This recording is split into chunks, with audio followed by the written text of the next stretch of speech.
No século XIII, diversos estudiosos, especialmente de ordens dominicanas e franciscanas, como Roger Bacon, denunciavam erros e buscavam corrigir, através de pesquisas em textos hebraicos e gregos, as traduções usadas nas cópias em latim mais populares da época, chamadas Ambíblias de Paris.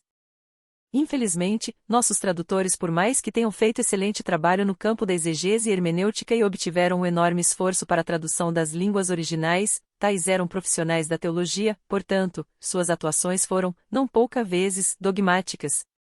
Houve muito poucos eruditos piedosos e desprendidos do senso teológico, assim como do senso dogmático, que traduziram a Bíblia. Portanto, assuntos difíceis, a maioria, simplesmente ajustava a tradução para sua análise de inclinação doutrinária. Isso causou inúmeros prejuízos aos filhos de Deus que estudam a Bíblia. Hoje, não posso recomendar quase que nenhuma tradução ou versão sem orientar o cuidado ao ler, infelizmente. As Bíblias Almeidas, amplamente usadas e divulgadas em língua portuguesa, é uma ferramenta que, sim, me entenda bem, é útil, mas vez ou outra não faz o papel de palavra escrita de Deus, digo isso com todo respeito. Basta vermos trechos importantes como Filipenses 2.6 que verte o vocábulo usurpação definitivamente errado e maculoso, manchando o propósito do texto.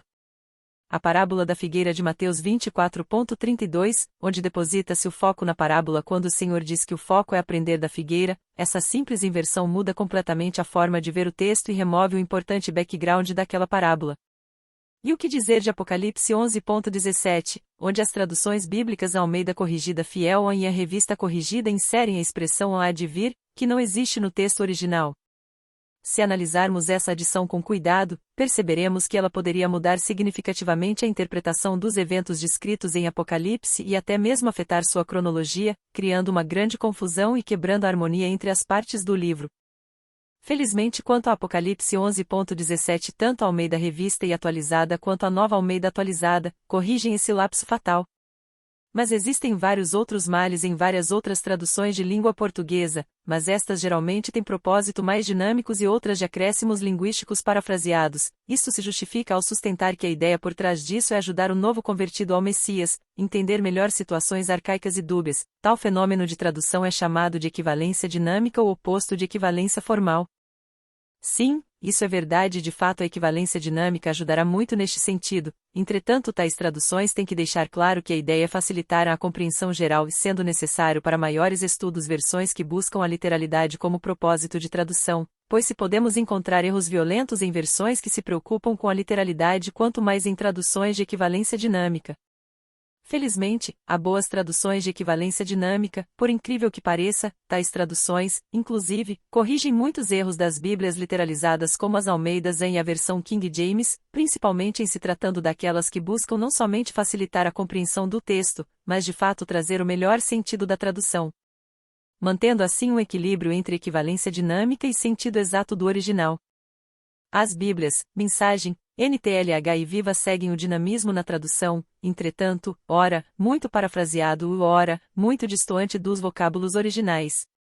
Isso, certamente, irá penalizar muitos trechos importantes, tais como Marcos 2.8, onde geralmente vertem o substantivo espírito para íntimo ou verbalizando-o para percepção, percebendo. Isso pode afetar muito o estudo de quem procura entender, por exemplo, a distinção entre espírito, alma e corpo.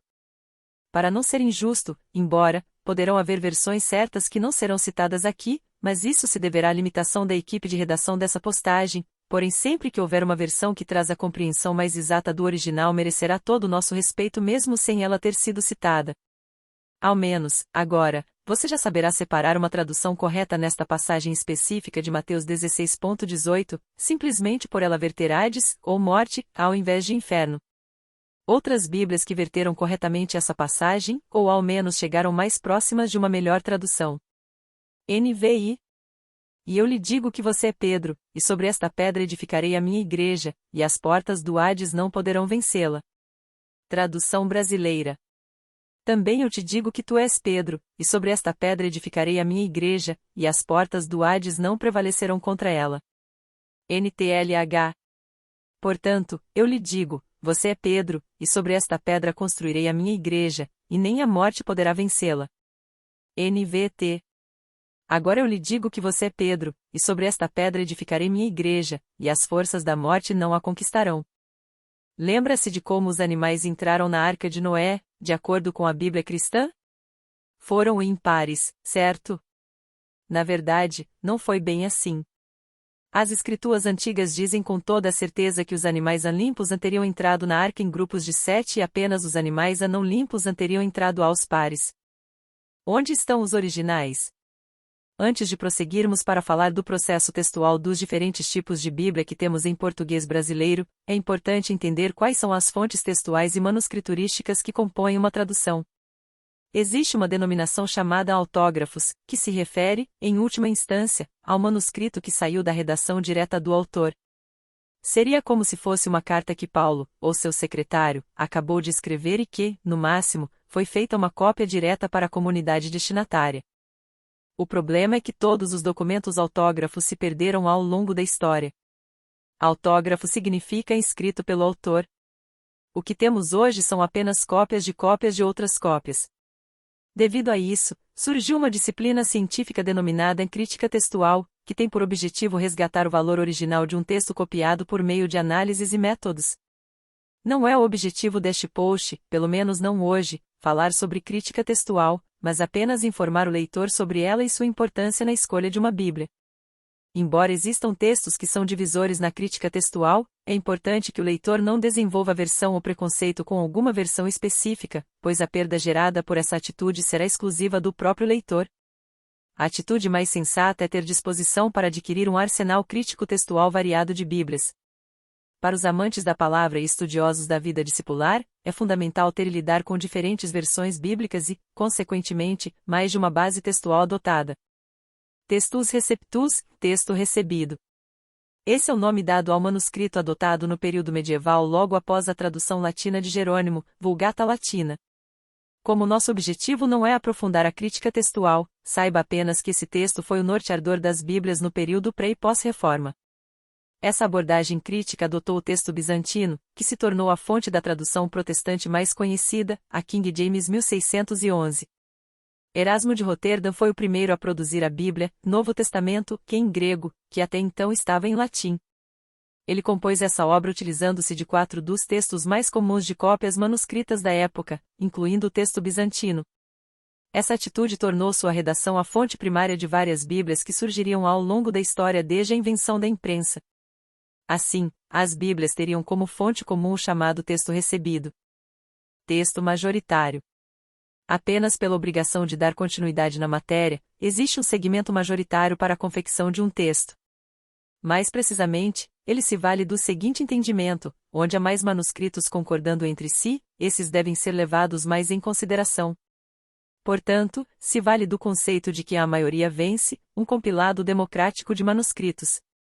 A ideia parece ser boa e um indicativo de que a metodologia pode ser infalível, afinal, se levanta a maioria dos manuscritos concordantes e chega-se a uma conclusão de um texto mais próximo do original autógrafo. O problema é que a maioria nunca foi um fator de veracidade, ainda mais se as cópias se valem de uma única fonte considerada original, mas que, na verdade, é uma fonte tardia. Assim, a discussão não é a quantidade de manuscritos, mas o peso deles. Esse peso é medido, entre outros fatores, pelo tempo em que eles foram elaborados. Isso consequentemente conflitará com a maioria, pois quanto mais antigo, menos manuscritos desse quilate serão encontrados. Quanto mais primitivo é este material, mais refém da ação do tempo tal redação se submeteu, sendo assim, naturalmente, mais fácil seria de desaparecer ou perecer. Portanto, o peso dessas obras é, na verdade, o extremo oposto da noção de que a maioria vence. O que equivale a dizer que o pouco, porém com mais peso, é que tem prevalência. O texto crítico, que é eclético. Agora vamos apenas mencionar o formato que acreditamos ser o mais adequado para as Bíblias se apoiarem, que é uma avaliação do peso em detrimento da quantidade dos manuscritos, consultando os códices os mais antigos, como o Sinaiticus II e Vaticanus III. Sim, são poucos os manuscritos, mas eles são mais antigos do que a grande maioria dos mais de 6.000 encontrados, o que permite conferir uma maior proximidade com a era apostólica e primitiva. Sua antiguidade também revela seu uso mais frequente entre as congregações cristãs. Ao se basear em Aleph e B, Sinaiticus e Vaticanus, respectivamente, como padrões norteadores, o fundamento principal para considerar um texto bíblico seria sua antiguidade e maior proximidade com os cristãos primitivos. Consequentemente, isso conferiria maior peso ao comparar com o método majoritário de contar os manuscritos a partir de cópias mais recentes, indicando que estas estariam, na verdade, mais longe da originalidade apostólica. Esse é o grande diferencial de utilizar o texto crítico, ou como alguns o chamam, eclético, para traduzir a Bíblia. Pois se valeria dos manuscritos mais antigos, entre eles os já supracitados, relegando os demais ao aparato crítico em notas de rodapé ou sinalizados por itálico, caso sejam textos curtos, ou blocos textuais maiores entre colchetes. Equivalência formal.